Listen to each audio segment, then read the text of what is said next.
Bonjour, bonsoir à toutes et tous, c'est Elsker pour ce 6e point d'étape de Parlons Constitution.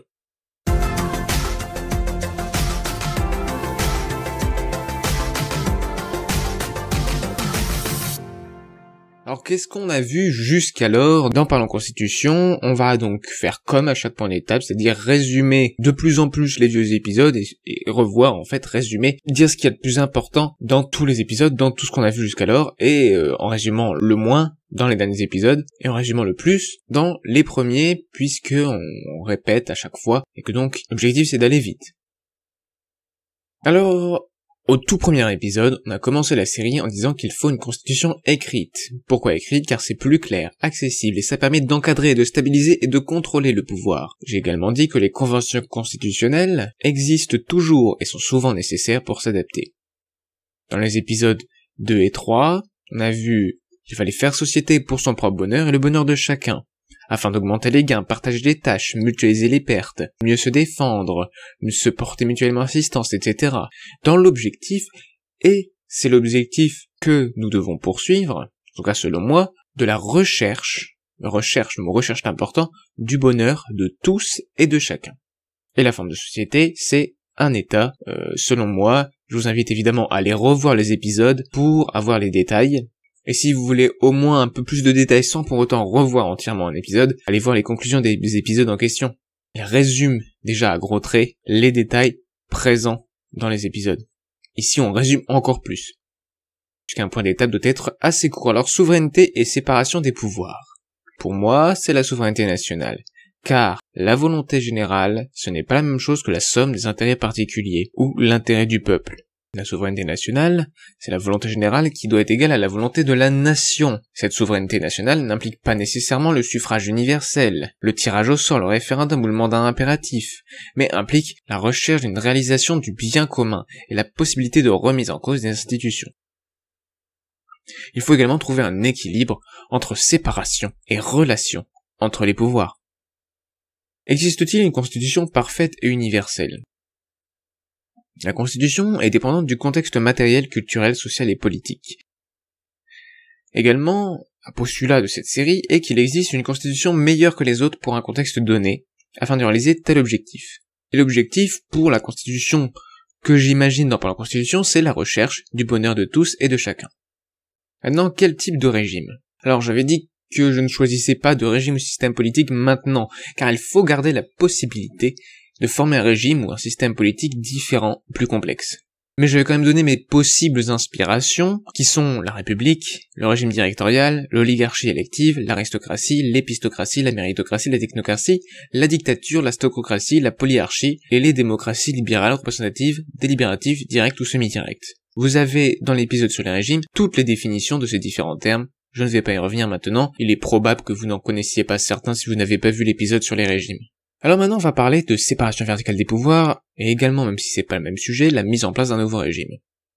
Alors la séparation verticale des pouvoirs, c'est donc la forme de l'organisation des institutions par rapport au territoire. Moi il faut un État unitaire, il doit être décentralisé et déconcentré. Mais je suis favorable à envisager plus d'autonomie sous certaines conditions.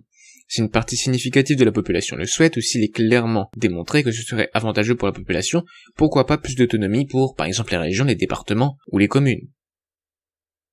Pour la mise en place d'un nouveau régime, pour moi ça doit être une révision constitutionnelle, très probablement dérogatoire, avec la mise en place d'une constituante citoyenne, avec des débats publics, des propositions et arguments par tous les Français, et un conseil de sages, entre guillemets, en droit, en histoire et en sciences politiques, pour aider cette constituante citoyenne.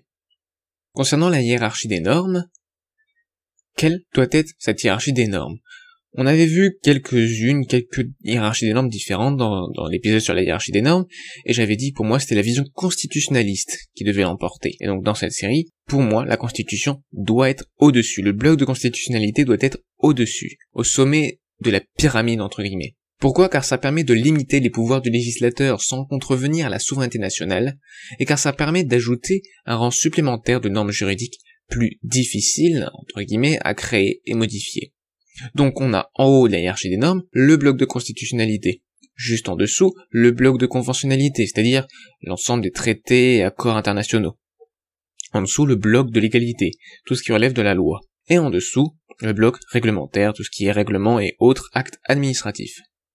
Concernant la garantie des droits, on a vu qu'il y avait des notions diverses et mal définies, en tout cas définies différemment même si les définitions restent connexes, assez similaires. On avait du coup évoqué les droits de la personne humaine, les libertés publiques, les droits et libertés fondamentaux, etc.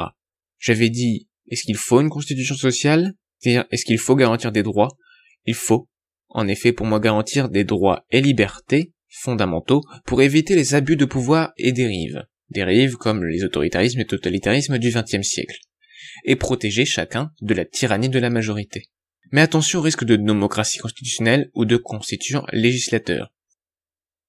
Également, on avait évoqué la question du droit naturel. Le droit naturel, c'est en fait une recherche de soi. C'est essayer de savoir qui sont les êtres humains, quels doivent être leurs droits. Est-ce qu'ils en ont naturellement? Qui sont-ils d'un point de vue biologique, d'un point de vue naturel? On avait dit qu'on découvre, entre guillemets, de plus en plus de droits naturels, avec le développement des droits sociaux par exemple. On s'est donc demandé, existent-ils seulement ces droits naturels? On avait alors dit qu'il n'y avait pas de preuves solides, qu'on devait donc rejeter le droit naturel, pour l'instant, tant qu'il n'y a pas de preuves assez solides. Est-ce qu'on en aura un jour? C'est une question qu'on peut se poser. Mais, même si on devait rejeter la notion de droit naturel, on ne devait pas rejeter la notion de droits fondamentaux. On doit donc garder des droits fondamentaux politiques et débattus, qui serviraient, du coup, à garantir une protection à chacun, et aussi à garantir les fondamentaux de la société. Donc ces droits fondamentaux ne seraient pas supraconstitutionnels, ils ne seraient pas au-dessus de la Constitution, ils seraient constitutionnels, ils feraient partie intégrante de la Constitution. J'avais parlé d'une procédure de révision fondamentale, entre guillemets, c'est comme ça que je l'ai appelé, c'est en fait la manière de réviser ces droits fondamentaux. Ça se fera à la majorité qualifiée du peuple majeur, c'est-à-dire la majorité qualifiée des citoyens, que j'ai précisé dans l'épisode concernant cette révision et cet établissement des droits fondamentaux. Donc l'épisode devait s'appeler, je crois, quel droit garanti, ou quelque chose comme ça, quel texte garder. Et donc il y aurait la même initiative que pour la révision constitutionnelle, qu'on verra beaucoup plus tard, un suffrage universel direct, individuel, égal et secret, des conditions de recevabilité comme le caractère général, impersonnel et protecteur ou bénéfique pour la situation personnelle de l'individu, et limite du nombre d'articles pouvant subir une modification en même temps. Et donc quel texte garder, quel droit garantir, c'est au peuple de décider. J'avais terminé sur la garantie des droits par un épisode sur le fait que le juge constitutionnel et dans une certaine mesure le juge administratif le juge constitutionnel est chargé de garantir le respect des libertés et droits fondamentaux. Ensuite on avait commencé, juste avant le point d'étape numéro 5, donc qui précède celui-ci, des conditions pour être citoyen, et on a d'ailleurs terminé juste après le point d'étape numéro 5 avec l'épisode 21. Donc attention, la nationalité ce n'est pas la citoyenneté. Pour être citoyen, il faut avoir la nationalité française, être majeur, et ne pas souffrir d'une décision de justice, d'interdiction ou d'incapacité d'exercice des droits civiques. Mais pour être citoyen actif, il faut avoir de l'intérêt pour le politique. Faut-il un sens?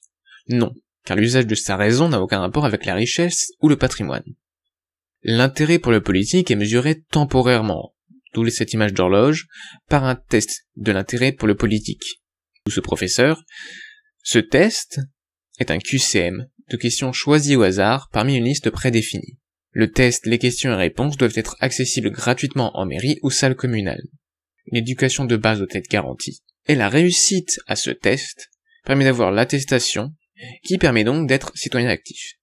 Qui définit ces questions, ces réponses, c'est la commission du test de l'intérêt pour le politique, qui révise les questions, réponses, explications du test. Sa composition, elle est présidée par le président de la Cour constitutionnelle, et est composée aussi de 5 juristes, 5 philosophes, 5 politistes, 5 historiens et 1 scientifique de chaque domaine scientifique, tirés au sort. Elle se réunit tous les 5 ans pendant 1 an. Ces décisions sont prises à l'unanimité. Il existe un RIC spécifique qui permet de dissoudre la commission, sauf son président.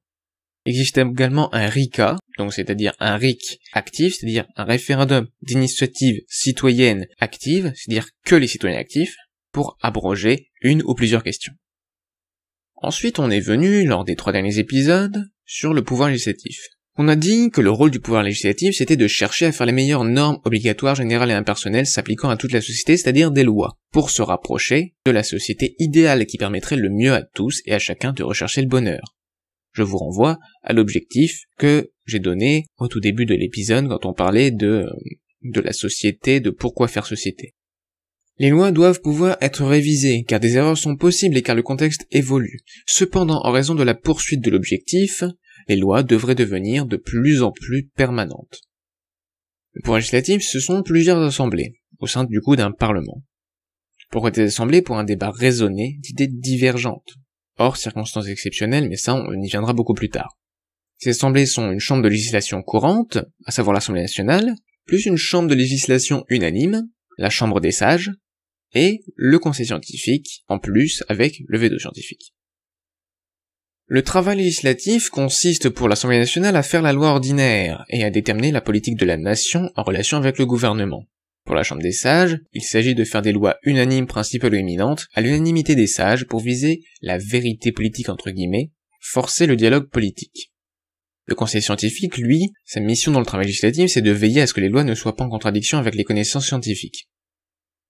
Pour la mission de contrôle du pouvoir législatif, l'Assemblée nationale et la Chambre des sages en sont chargées. Il y a donc le contrôle information et le contrôle sanction. Contrôle sanction qui est surtout pour l'Assemblée nationale, la Chambre des sages faisant très peu de contrôle sanction. Pour l'évaluation des politiques publiques, c'est à l'Assemblée nationale et au Conseil scientifique de s'en occuper. Et pour le Conseil, c'est évidemment que le Conseil scientifique qui a cette fonction. Il y a la primauté de la loi unanime principale ou éminente sur la loi ordinaire. Les lois prises par la Chambre des sages ne peuvent être changées que par elles-mêmes, à l'exception d'une situation exceptionnelle. Dans ce cas-là, la Chambre des sages décide à l'unanimité des votes exprimés et, sur demande motivée du gouvernement, du chef d'État ou de l'Assemblée nationale, qu'un autre législateur, Assemblée nationale ou gouvernement habilité par l'Assemblée nationale, lequel devra être précisé par la demande, pourra changer une loi unanime principale ou éminente. Il n'y a donc pas d'auto-demande, la Chambre des sages ne peut pas s'auto-saisir, demander à elle-même, décider d'elle-même, de donner à l'Assemblée nationale ou au gouvernement habilité par l'Assemblée nationale le pouvoir de changer une loi unanime principale ou éminente. Également, il y a saisie automatique de la Cour constitutionnelle sur cette procédure, sur cette demande. Le veto scientifique absolu, le préavis de veto, sont des outils, voire des fonctions, du Conseil scientifique. Ils portent sur tout parti d'une loi ordinaire, d'une loi unanime ou d'une ordonnance. Il y a évidemment des dialogues entre les chambres et des travaux communs, comme par exemple la commission de conformation de la loi aux connaissances scientifiques, et lors des missions de contrôle information et d'évaluation. La Chambre des sages est élue, et il y a une éligibilité par les citoyens actifs. Donc seuls les citoyens actifs peuvent être élus et peuvent élire les membres de la Chambre des sages, donc les sages. À ne pas confondre avec les sages, tels qu'on les appelle actuellement, c'est-à-dire les membres du Conseil constitutionnel. Donc une élection par les citoyens actifs pour la Chambre des sages à la proportionnelle nationale, à la plus forte moyenne, selon la méthode de Jefferson, avec un seuil électoral de 4%. L'Assemblée nationale, ce serait également une élection par les citoyens actifs, avec éligibilité également que pour les citoyens actifs. Au moins 50% seraient élus à la proportionnelle nationale à la plus forte moyenne selon la méthode de Jefferson, avec un seuil électoral de 4%. L'autre moitié par des circonscriptions, avec un système de borda modifié pour inciter le classement au maximum des propositions. Le conseil scientifique, lui, serait tiré au sort. Ce tirage au sort s'effectuerait parmi les personnes exerçant une profession correspondant au domaine scientifique pour lequel elles sont tirées au sort.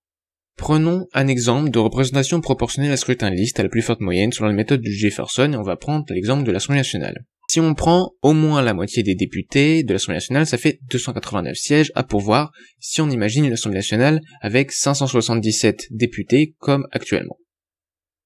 On imagine 100 000 suffrages exprimés pour simplifier. On imagine une répartition des voix entre 5 listes, voici les 5 options. Ici c'est exprimé en pourcentage, mais en fait l'option A c'est 24% ou 24 000 suffrages exprimés. Ce qui donnerait, avec une représentation proportionnelle à scrutin de liste à la plus forte moyenne, selon la méthode de Jefferson, ceci est l'Assemblée nationale. Les 288 à droite sont ceux qui restent à élire avec la méthode de Borda par circonscription. Alors résumons pour terminer ce point d'étape. La société doit être un État avec une constitution écrite qui permet à tous de rechercher le bonheur, objectif de tous et de chacun. La nation est seule souveraine de cet État. La séparation des pouvoirs est nécessaire mais doit être proportionnée. Également, il y a un État unitaire. Il n'y a pas de constitution parfaite, mais il existe une constitution meilleure que les autres pour un contexte donné, afin de réaliser tel objectif. Pour une nouvelle constitution, pour moi ce serait une constitution citoyenne avec des débats publics, propositions et arguments par tous les Français, et un conseil de sages en droit, histoire et sciences politiques. Il faut garantir des droits fondamentaux pour protéger chacun contre tous et contre les abus du pouvoir. Ces droits fondamentaux sont modifiables par le peuple via une procédure de révision fondamentale. Le respect est garanti par un juge constitutionnel. Tous les Français sont citoyens, sauf les exceptions que j'ai données. Mais il existe des citoyens actifs qui le sont s'ils réussissent un test, qu'ils obtiennent alors l'attestation d'intérêt pour le politique. Le test est défini par la commission du test de l'intérêt pour le politique. Le Parlement, c'est l'Assemblée nationale et la Chambre des sages, avec le Conseil scientifique. Il y a la primauté de la loi unanime principale dominante sur la loi ordinaire, sauf l'exception, que j'ai déjà détaillée dans l'épisode et que j'ai rappelé de façon un peu résumée dans ce point d'étape.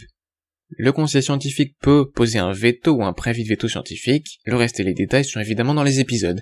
Merci à toutes et tous d'avoir regardé ce point d'étape, c'était Healthcare, et à bientôt!